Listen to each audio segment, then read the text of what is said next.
Good morning, this is Wayne Rivers at the Family Business Institute. This week I want to talk in our blog about what's next. What do we do at this point? Now, but let me start with a disclaimer. I'm not a lawyer, CPA. This is not tax, accounting, risk management advice. Talk to your advisors if you want specific advice about your specific circumstance.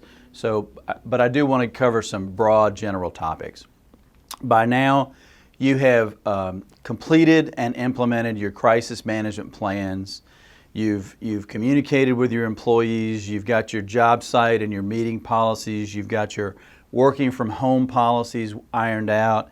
You've got the procedures for sanitizing the office and deep cleaning and all that stuff. Good.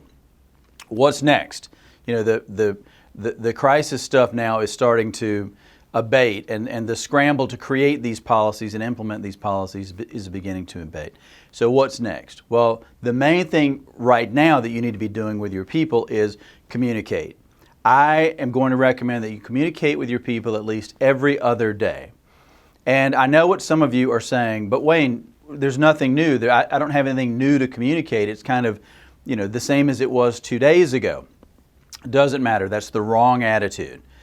In the absence of clear and concise information, people are going to make up their own stories. They're going to make up their own reality.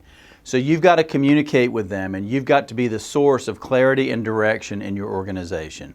How do you communicate? Well, every way you can, because too much communication is just about right. Do I communicate in writing? Do I communicate verbally? Yes, absolutely. Do everything. Do all of it at all times so that you make sure everyone is receiving the message. One way that works really well, and it's easy with today's technology, is video and audio communication. You can use your smartphone to make this happen. If you're not comfortable with the technology and you're not comfortable using your smartphone in that way, find somebody who can help you with it. Your children or your grandchildren perhaps can make that easy for you. If you're not comfortable in front of a camera, that's okay. Find a senior leader in your organization who is comfortable in front of a camera.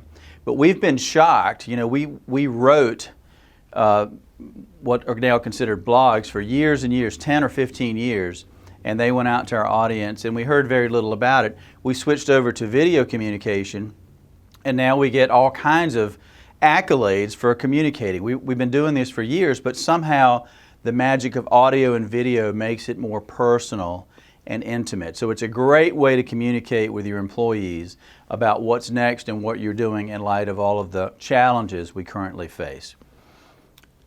2 weeks ago, 2 short weeks ago, I was at the AGC convention, and many of our contractor clients were there.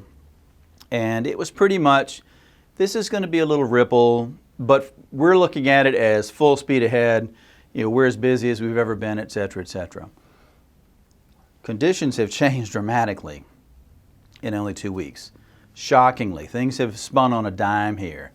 Now, I'm not an economist any more than I am a lawyer, okay? And I think my economic track record is I've predicted 10 of the last recessions. In reality, we've only had 2. I'm just not very good at that. But we have to consider the R word might be in our near future. And so what are we going to do about that? Well, of course, we can't control the macroeconomy, but here's what we're going to do. We're going to be messaging to our audience with great frequency about specific and concrete things that you should do to prepare for a potential slowdown.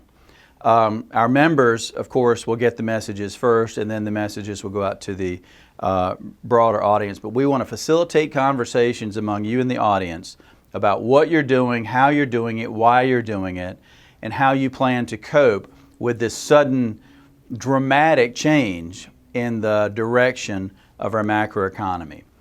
We have been amazed and so pleased with the amount of communication among our members.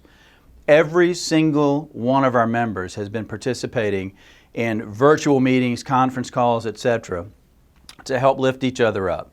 It has really been just a beautiful thing to see.